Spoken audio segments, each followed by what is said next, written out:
Halo, selamat datang di podcast kami. Selamat pagi, selamat siang, selamat sore, selamat malam. Perkenalkan, nama saya Azela. Dan perkenalkan, nama saya Fajar Nur Rahman. Perkenalkan, nama saya Risma Andriani. Perkenalkan, nama saya Ahmad Muslim. Tema kita dalam podcast kali ini adalah tentang Cina. Apa sih yang kalian tahu tentang Cina? Mulai dari aku dulu ya.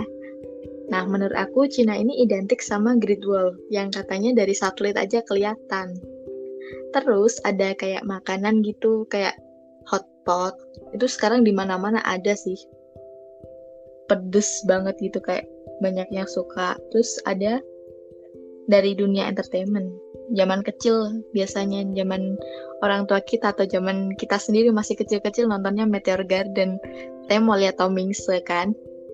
Terus aku juga suka kayak salah satu baju adat namanya hanfu. Itu mirip-mirip sama hanboknya Korea. Terus ada drama-drama kolosal Cina juga sering di TV dulu sore-sore. Ada juga game. Aku sering main tuh game namanya Legend of the Phoenix. Ada seriesnya juga. Terus kalau yang dari kalian yang kalian tahu tentang Cina apa aja sih?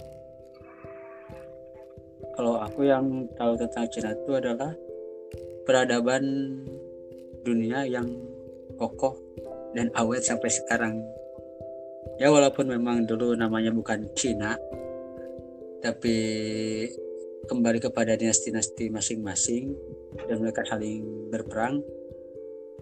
Tapi tetap gitu loh, sampai sekarang nilai-nilai kebudayaannya, norma-norma politiknya masih tetap dijaga. Dan yang saya ketahui tentang Cina juga adalah mereka ahli dalam jualan. Mereka bisa memproduksi barang-barang yang bisa bersaing di pasar internasional, harganya murah-murah, dan dalam persaingan harga di luar negeri itu sangat mematikan harganya. Lebih murah daripada barang-barang produk lokal yang ada di luar negeri. Tapi barang yang diekspor oleh Cina keluar itu harganya murah untuk dijual, sedangkan produk yang sama di dalam negeri itu terjual agak lebih mahal daripada produk yang mereka ekspor keluar. Ya contohnya Xiaomi gitu, di Indonesia paling banyak ya, mungkin kebanyakan gitu mereka peminat Xiaomi, Oppo, Realme karena memang murah dan spesifikasinya bisa bersaing dengan gadget-gadget lain. Nah, di Indonesia negara mereka ini agak mahal harganya. Dan kemudian ini ide sangat unik ya, masyarakat Cina walaupun memang tidak berwarga kenegaraan Cina tapi keturunan Tionghoa, mereka bisa mengisi posisi-posisi yang strategis baik dalam pendidikan, sosial, kepemerintahan, politik, dan hobi-hobi semacam bulu tangkis. Ya Indonesia kan sekarang itu yang Kevin keturunan Tionghoa juga kan. Dia nomor 1 pebulu tangkis dari Indonesia tapi keturunan Tionghoa. Itu yang saya kagumi dari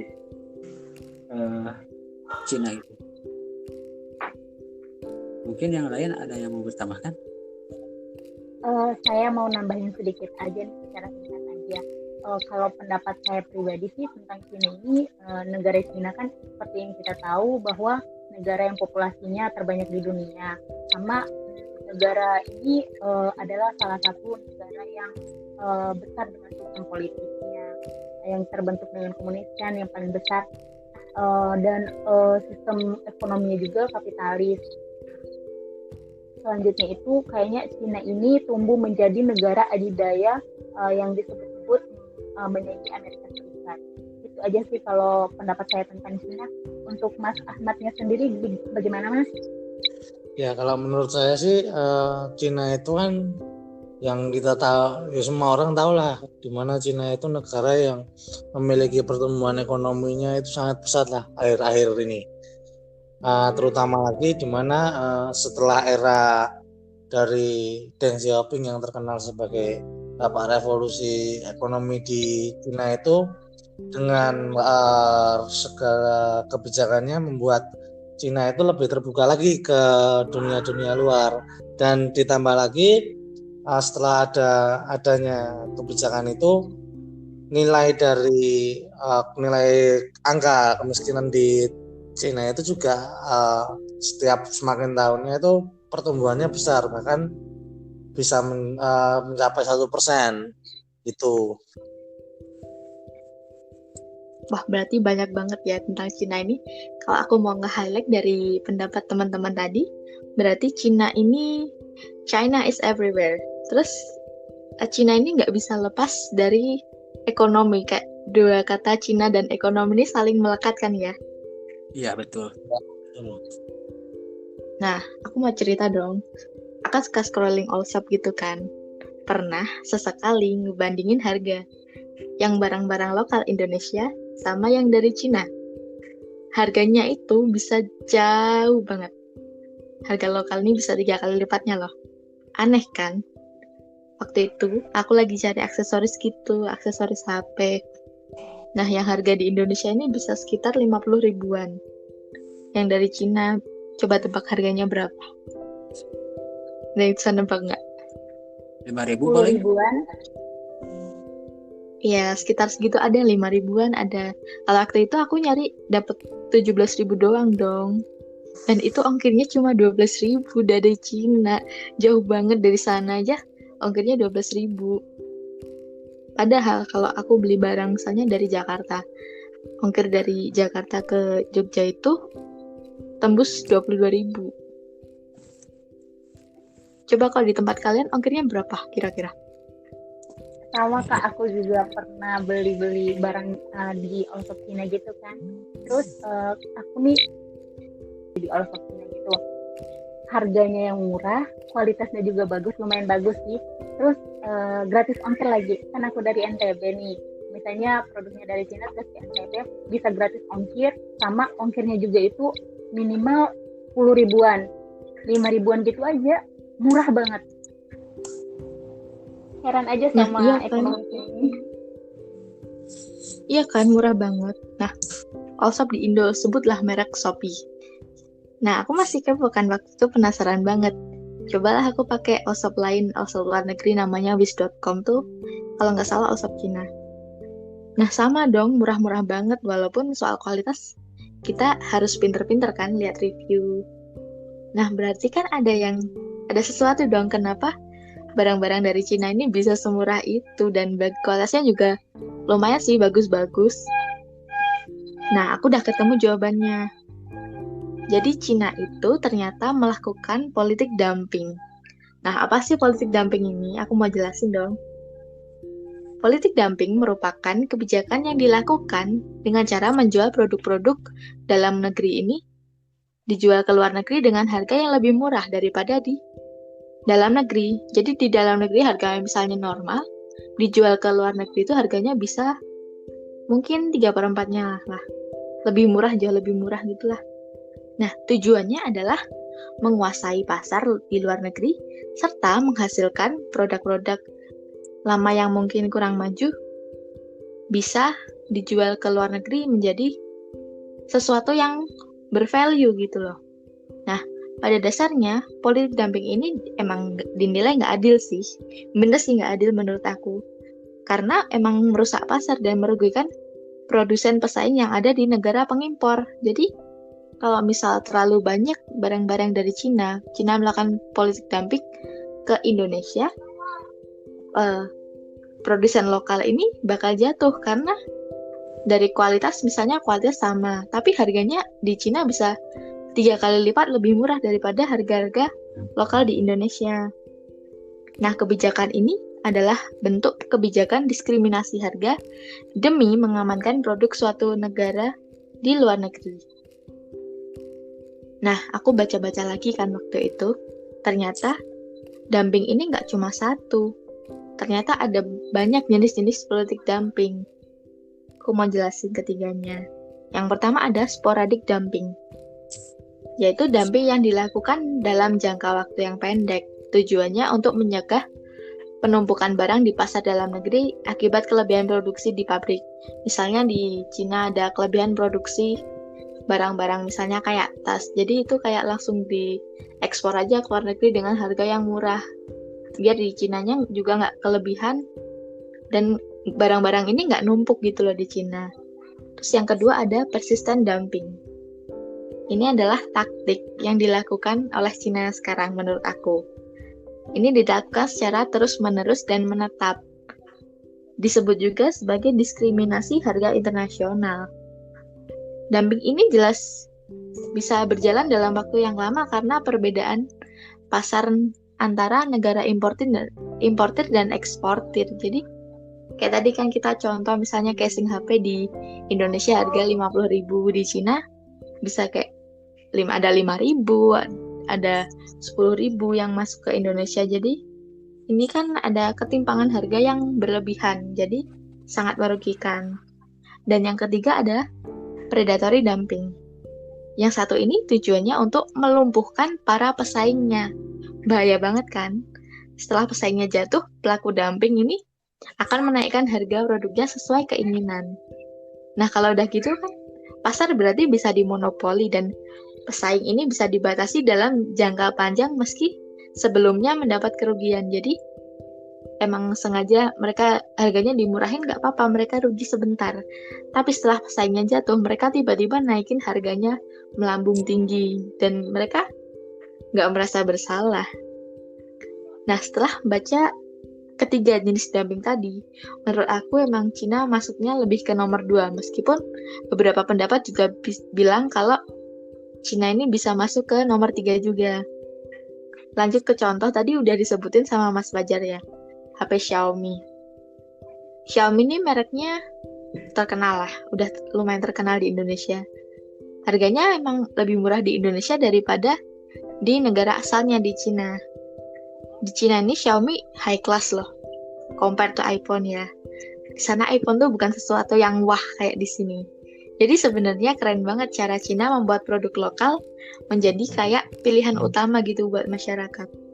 Sebagai negara produsen, cara Cina mempertahankan diri dan terus maju ini cerdas banget meskipun ada sisi negatif lah pasti. Kayak dampak negatifnya nih berefeknya ke beberapa pengusaha atau pekerja yang gajinya bakal ditekan, dikurangi karena biaya produksinya udah dipres banget sama peraturan pemerintah. Coba ada yang bisa nyebutin nggak contoh-contoh lain dari dumping ini? Misalnya di luar Cina deh, lainnya Cina nggak apa-apa. Mungkin Risma bisa nambahin.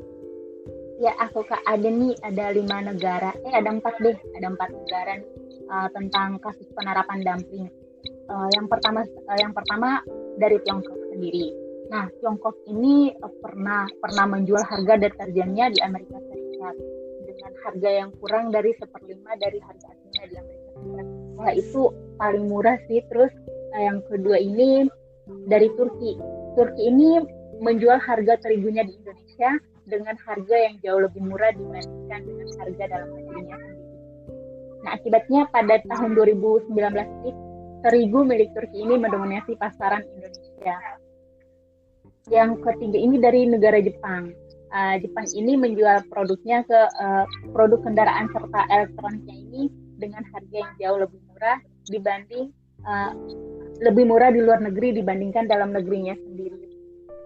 Nah, yang kelima ini dari negara kita sendiri yaitu Indonesia. Nah, Indonesia ini pernah dituduh melakukan dumping atas penjualan kertas ke Korea Selatan. Nah, ekspor asal Indonesia ini mengekspor kertasnya yang kualitasnya yang bagus dengan harga murah ke Korea Selatan. Sehingga dari akibat ini memunculkan dugaan jika ekspor tersebut melakukan dumping. Itu sih Kak beberapa contoh penerapan kasus dumping. Wah, banyak juga ya berarti praktik dumping di dunia ini. Keren sih, keren. Terus mungkin ada yang bisa nambahin, Mas Ahmad mungkin mau cerita gimana Cina ini melakukan praktik dumpingnya. Ya, jadi gini. Nah, sebenarnya yang saya ketahui ya, yang aku ketahui sendiri itu awal mula kenapa bisa terjadinya adanya juga perang dagang yang kita tahu antara Amerika dan Cina sendiri ya kan. Aku jelas pada ngerti kan itu tentang perang-perang dagang itu. Nah itu karena awalnya jadi Cina itu melakukan politik dumpingnya itu ke pasar dagang Amerika Serikat. Nah sedangkan di dalam pasar dagang Amerika Serikat itu produk-produk lokalnya mereka itu terancam karena produk lokal mereka itu jauh lebih gimana ya, harganya lebih ya nggak di bawah dari harga dari barang yang diekspor dari Cina ke Amerika, tapi kualitasnya sendiri juga bisa dibilang bersaing sama produk-produk lokal mereka sendiri. Jadi disinilah kenapa kok akhirnya Amerika itu melihat sebagai Cina itu menjadi ancaman mereka dalam pasar dagang internasional juga, karena cara mereka menjatuhkan lawan itu ya itu tadi dengan politik dumping itu tadi untuk meraih pasar dengan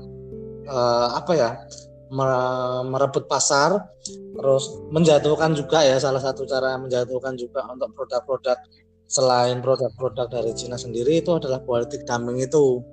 Meskipun kesannya itu nggak adil ya, cuman dari WTO sendiri juga mengatakan bahwa dumping itu sebenarnya legal, meskipun banyak negara yang menentang tentang politik dumping ini. Cuma yang saya ketahui juga itu di mana politik dumping itu kalau misalnya dia itu terjadi di salah satu negara dan negara itu ingin melawan politik dumping itu, biasanya mereka menaikkan pajak barang masuk yang diekspor itu, yang diimpor.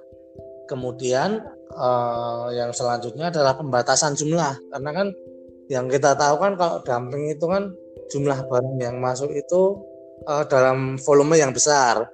Jadi barang-barang yang masuk itu nantinya akan dikurangi untuk menghadapi politik dumping itu. Jadi ya sebenarnya banyak sih pro kontra tentang politik dumping juga di dunia internasional itu. Gitu sih kalau menurut aku. Nah, tadi kan aku juga sempat baca nih, katanya Amerika Serikat sampai naikin tarif impor dari China ini sampai 25% ya Mas ya? Iya benar. Ya itu salah satu caranya Amerika itu buat melawan arus politik dumping dari China itu sendiri.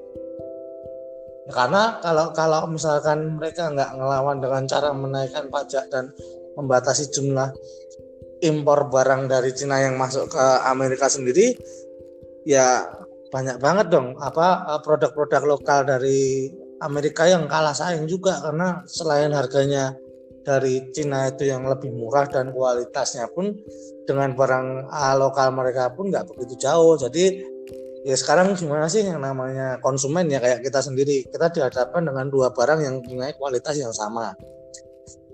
Cuman harga barang A itu 5.000, harga barang B itu 3.000. Kalau misalnya kita sebagai konsumen kan, prinsip ekonomi kan, kita sebagai konsumen kan mencari barang yang semurah-murahnya, otomatis kita kan ngambil yang harga 3.000 itu. Jadi gitu. Iya sih, bener banget. Setuju. Terus kan berarti bisa dibilang kalau politik dumping ini salah satu yang bikin hubungan Cina sama Amerika ini memanaskan. Berarti kan mereka ada trade war dan dari dulu emang saingan, terus jadi lebih panas gitu aja kan? Kalau mau dilihat dari dulu sih sebenarnya dua negara ini belum bersaing. Malah sebelumnya kedua negara ini tuh punya hubungan yang bagus. Cuman setelah nama Cina ini mulai muncul ke permukaan dengan latar belakang ekonomi yang naik, kemudian politik dumping mereka yang juga, terus Amerika sendiri ini mulai sadar nih kalau gini terus, pertama pasar lokal mereka bisa kalah sama barang yang ada di Cina, yang kedua nama Amerika sendiri yang dikenal sebagai negara superpower ini mulai merasa mereka itu terancam dengan nilai ekonomi yang dimiliki sama Cina ini, dianggap ini bisa menjadi suatu ancaman nih buat kita gitu. Wah, keren banget nih pendapatnya Mas Ahmad, bisa menambah insight buat kita semua. Terus lanjut lagi, mungkin kita bisa bahas yang dampak politik dumping buat Cina sendiri. Mungkin Mas Fajar bisa jelasin? Oke. Jadi dampak politik dumping yang dilakukan Cina itu ada positifnya, ada negatifnya. Ya, positifnya Cina bisa menguasai pasar-pasar internasional, pasar-pasar luar negeri. Dan juga produk yang dijual murah di luar negeri, sepantauan saya itu produk-produk yang tidak ada expired date-nya gitu. Ya semacam HP, baju, sama alat-alat lainnya. Mereka agak ngejual makanan-makanan yang ada expired date-nya loh ke luar negeri. Lebih menjual barang-barang yang memang bakal awet. Dan ini sangat memang berpotensi sekali membunuh produsen-produsen lokal di negara lain. Nah, di samping Cina mendapatkan keuntungan yang banyak dari politik dumping ini, negara lain mereka itu menjerit.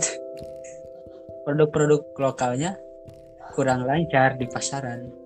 Ya bisa sih ini diatasi asal dengan satu jiwa cintailah produk lokal itu. Tapi susah ya untuk menerapkan itu.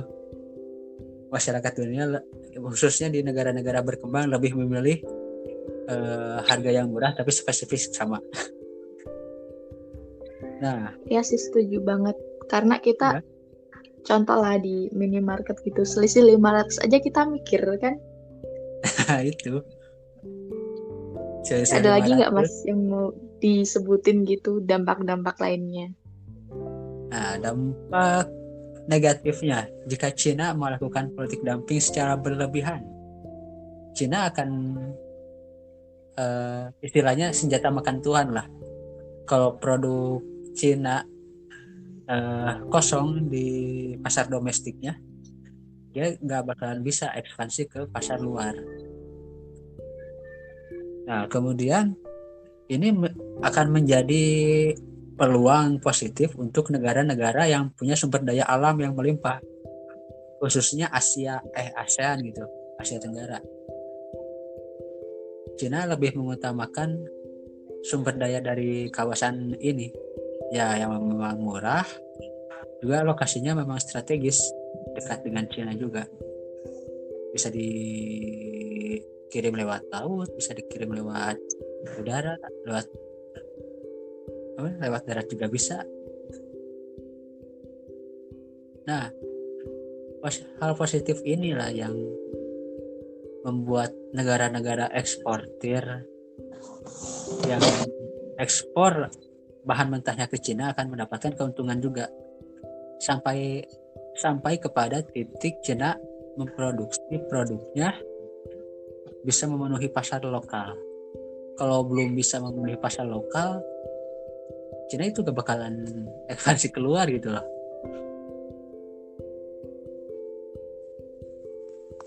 Berarti aku simpulin ya dari katanya Mas Fajar tadi.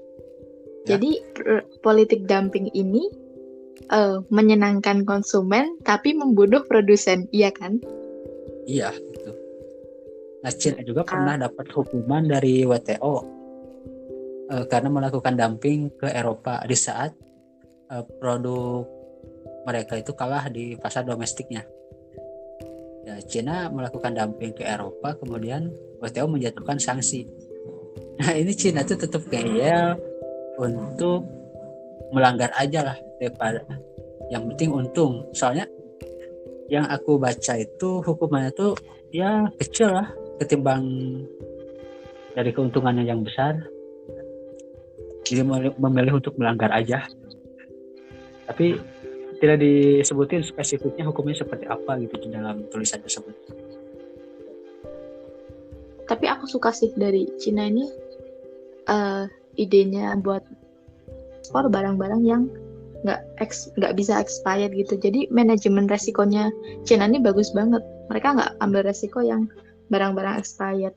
Yang barang-barang nggak bisa expired ini kan tahan lama kan di luar negeri gitu. Jadi mereka nggak mikirin lagi kalau misalnya kita semisal kue kan kita harus kalau udah expired kita harus tarik lagi kan. Jadi mereka nggak mikirin itu, dia udah cerdas banget gitu. Terus lanjut lagi dampak, coba kita ke dampak yang buat ke luar negeri gimana? Risma mungkin bisa jelasin? Aku nambahin sedikit nih ya Kak tentang dampak dari dumping ini. Nah, ada dua nih dampak positif sama negatifnya. Aku mulai dari dampak positifnya dulu aja kali ya.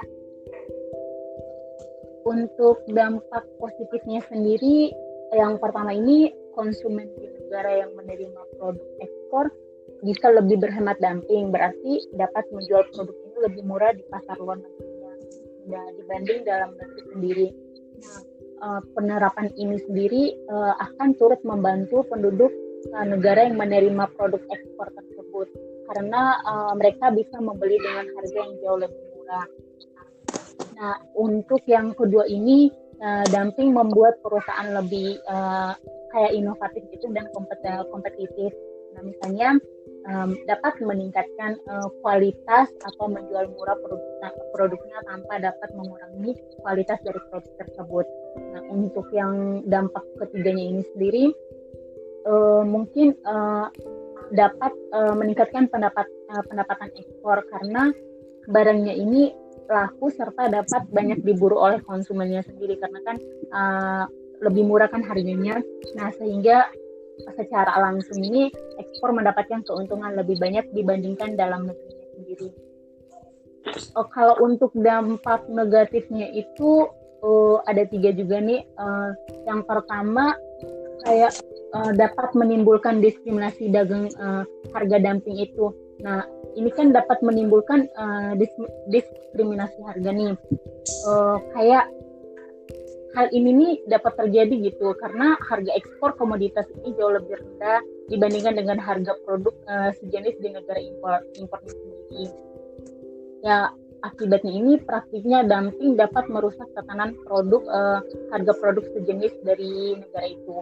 Nah, untuk yang kedua ini kayak ekspor ini mengalami kerugian walaupun membawa keuntungan besar dari ekspor itu sendiri.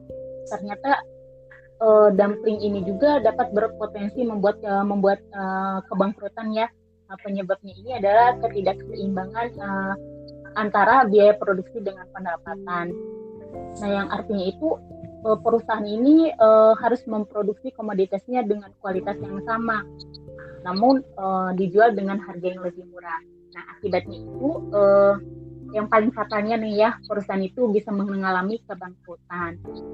Yang terakhir nih dapat mematikan usaha kompetitor.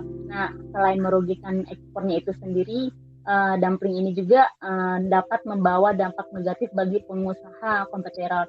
Nah, persaingan ini juga tidak sehat dan membuat pengusaha lainnya harus merugi karena barangnya ini tidak laku di pasaran. Ya, akibatnya omset mereka turun.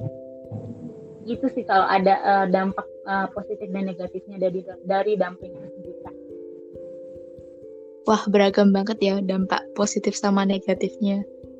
Terus kalau menurut kalian setuju nggak sih sama politik dumping ini? Kalau menurut aku sendiri, aku ada sisi setujunya, ada sisi nggak setujunya. Setujunya kenapa? Karena kadang di Indonesia ini kalau ada barang lagi hype, lagi naik daun lah istilahnya, lagi banyak dicari tuh, kadang produsen suka naikin harga seenaknya gitu, bisa 2 kali lipat, 3 kali lipatnya. Dan dengan adanya barang-barang dari impor dari Cina ini dengan barang yang sama dan mereka nggak naikin harga seenaknya juga gitu, malah buat kita bisa introspeksi diri gitu loh, buat nggak menaikkan harga seenaknya. Dan sisi negatifnya jelas, aku juga sebagai produsen, aku punya usaha kecil-kecilan, ini nih harganya tuh bisa bener-bener ngebunuh. Jadi orang mikir Kayak tadi kan aku bilang beda harga 500 aja kita mikir bisa milih, kita pasti milih yang lebih murah lah. Menurut kalian sendiri gimana? Setuju atau enggak? Mungkin aku ya, kalau aku sama politik dumping ini sih, ya kalau melihat dari keseluruhan sih, kalau untuk aku sih aku nggak menyatakan ini setuju ya, karena di dalam kondisi yang sekarang lagi ekonomi semua negara itu lagi agak menurun semua ini. Misalnya kalau kita pakai politik dumping itu nanti usaha dalam negeri itu malah dapat terancam gitu loh. Dan justru nanti malah bisa menutup juga, nggak menutup kemungkinan juga ya, karena mereka nanti kalah saing, jadi buat produk-produk lokal itu justru malah tutup. Terutama yang mereka mungkin bermodalkan kecil-kecilan ya, entah itu yang industrinya masih rumahan ataupun gimana, atau mungkin modalnya juga nggak begitu besar, ya mereka bisa jadi ketutup gitu. Itu sih kalau menurutku. Coba lain Risma atau Fajar dulu deh. Halo Fajar. Ya. Setuju nggak apa? sama politik dumping? Enggak sih aku. Alasannya apa? Pertama, bisa membunuh pasar luar negeri. Ya akan terjadi ketimpangan pada akhirnya. Kasihan juga kan kalau misalkan ketimpangan terjadi sangat besar dan merugikan masyarakat yang ada di sana. Terakhir deh Risma, yuk setuju atau tidak? Kalau dari aku sendiri nih ya Kak, aku milihnya di tengah-tengah aja, karena dari politik dumping ini sendiri ada yang dapat menimbulkan keuntungannya sendiri dan ada yang mendapatkan kerugiannya. Karena kerugiannya nih kasihan juga kan masyarakat dari produk itu sendiri dapat mengalami ketimpangan gitu kan. Produknya diekspor ke luar negeri harganya murah, sedangkan di negaranya sendiri itu lebih mahal kan, itu sih mereka. Oke. Buat closing statement, kalau menurut aku it's fine to buy something from China. Emang itu harganya murah. Kadang kita juga nggak punya banyak pilihan dan nggak punya banyak uang. Tapi jangan sampai lupa kita juga harus memajukan produk-produk lokal gitu, UMKM, karena di masa kayak gini ya tadi udah banyak disebutin, lagi susah-susahnya kalau kita yang nggak ngebantu diri kita sama sekitar kita sendiri, siapa lagi gitu loh. Makasih banget ya buat teman-teman udah join di podcast kali ini. Kita bisa ketemu lain kali, mungkin di masa kita sudah kuliah offline. Sekian aja buat kali ini. Terima kasih. See you. Oke. Makasih Kak.